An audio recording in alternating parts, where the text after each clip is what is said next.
Helo international airport 28 अप्रैल 1988 दोपहर के करीब 1 बजे बोइंग 737 का एक विमान अलोहा एयरलाइन फ्लाइट 243 उड़ान की तैयारी कर रहा था।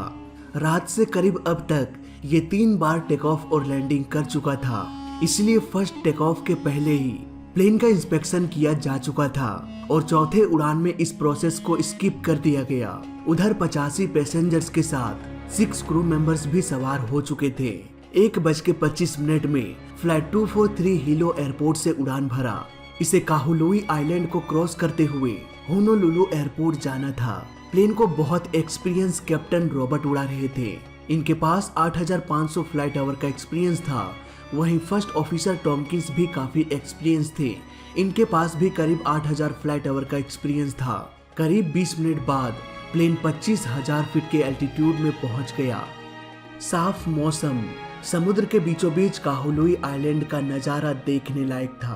प्लेन के अंदर सभी पैसेंजर्स अपने सीट में बैठे हुए थे। एक फ्लाइट क्रू पैसेंजर्स को नाश्ता देने के लिए आ रही थी। तभी एक तेज आवाज सुनाई दिया और प्लेन अचानक से अनबैलेंस हो गया। पायलट्स प्लेन को कंट्रोल करने में लगे हुए थे।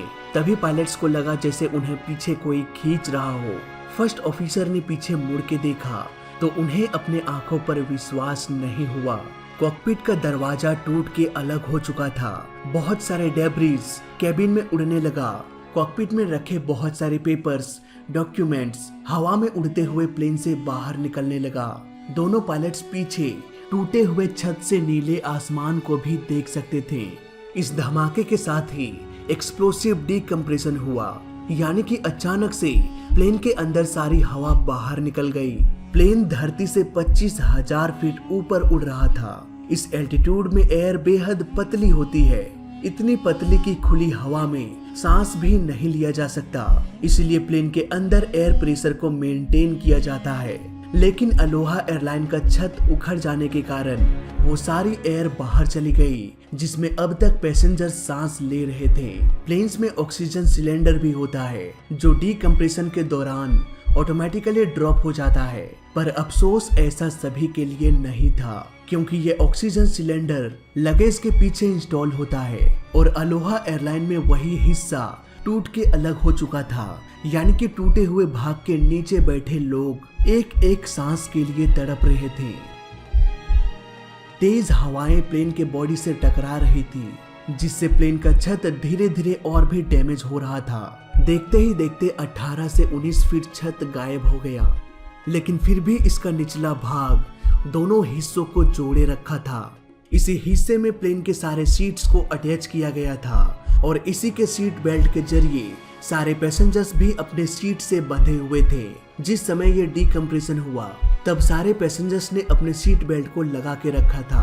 अगर ऐसा नहीं होता तो तेज हवाएं पैसेंजर्स को भी किसी सामान की तरह प्लेन से सैकड़ों फीट नीचे समुद्र की ओर फेंक देता। प्लेन के इन हिस्सों में बैठे पैसेंजर्स बुरी तरह से घायल होके आखिरी सांसें गिन रहे थे, पर एटलीस्ट वो प्लेन से बंधे हुए थे। लेकिन उस फ्लाइट अटेंडेंट की किस्मत उतनी अच्छी नहीं थी, क्योंकि जब ये डीकम्प्रेशन हुआ तब वो पैसेंजर्स के लिए खाना ला रही थी। तेज हवा उसे भी प्लेन के मलबे के साथ बहा ले गई। पायलट्स को अब समझ में आ चुका था कि इस प्लेन में बहुत बड़ी गड़बड़ी हो चुकी है। जल्दी से जल्दी इस प्लेन को किसी एयरपोर्ट में लैंड कराना पड़ेगा, नहीं तो किसी भी वक्त इस प्लेन के 2 टुकड़े हो सकते हैं। इसलिए उन्होंने डिसाइड किया कि हम होनोलुलु एयरपोर्ट में नहीं जाएंगे, बल्कि पास के ही काहुलुई एयरपोर्ट में लैंड करेंगे। उन्होंने तुरंत ही काहुलुई एटीसी को कॉल किया, लेकिन शोर इतना अधिक था कि ठीक से बात करना भी मुश्किल हो गया। ऐसे केस में ट्रांसपोंडर के जरिए 7700 कोड को इंटर करके एटीसी तक इमरजेंसी सिग्नल भेजा जा सकता है।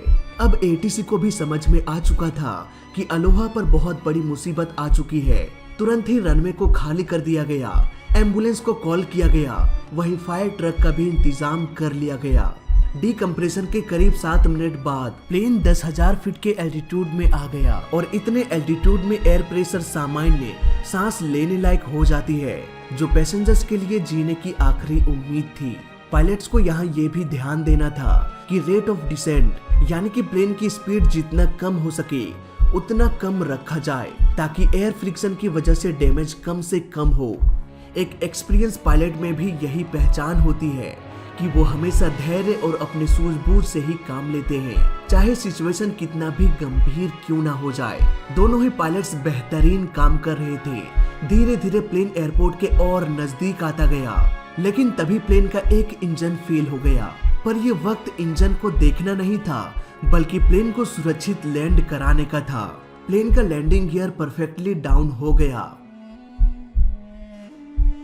धीरे धीरे ये रनवे के नजदीक आकर टच डाउन कर गया और फाइनली वो हुआ जिसकी होने की उम्मीद बेहद कम थी।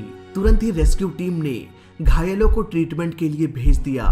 कम ऑक्सीजन और प्लेन के डेब्रीज के कारण 95 में से 65 लोग बुरी तरह से घायल हो चुके थे और एक फ्लाइट अटेंडेंट जो पैसेंजर्स की सेवा में लगी हुई थी, पता नहीं वो कहां जाके गिरी होगी।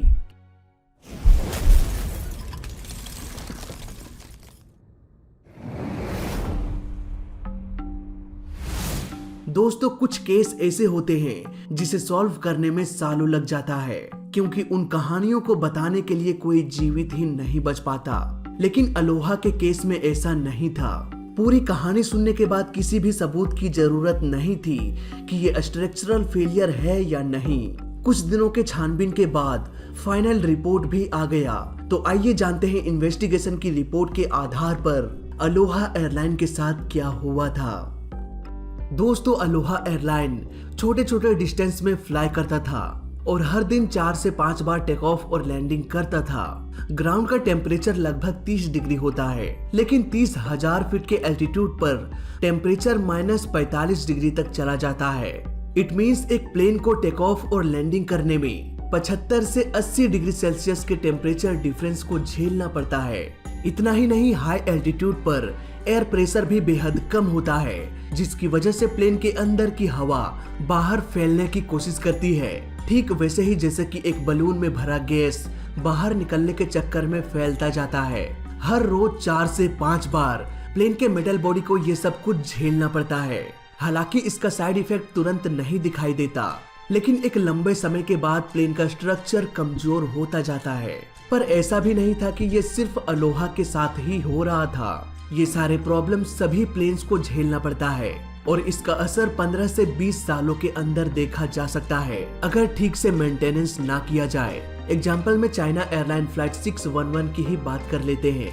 इस प्लेन में एक क्रैक हो गया था और खराब मेंटेनेंस के कारण 22 साल बाद इसका टेल उखड़ के अलग हो गया। जी हाँ, 22 सालों के बाद अगर अलोहा का रूफ उखड़ा तो इसके पीछे का कारण भी कहीं ना कहीं खराब मेंटेनेंस ही रहा होगा।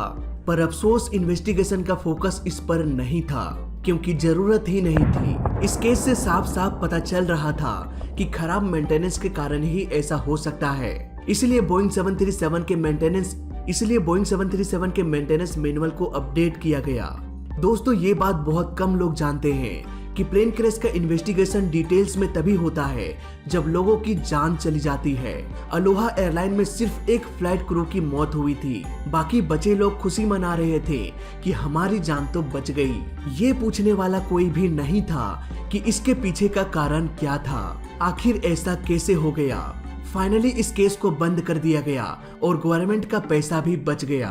बस एक अनुमान लगा लिया कि अलोहा एयरलाइन में मेंटेनेंस का प्रॉब्लम हुआ होगा और फाइनली इस केस को बंद कर दिया गया।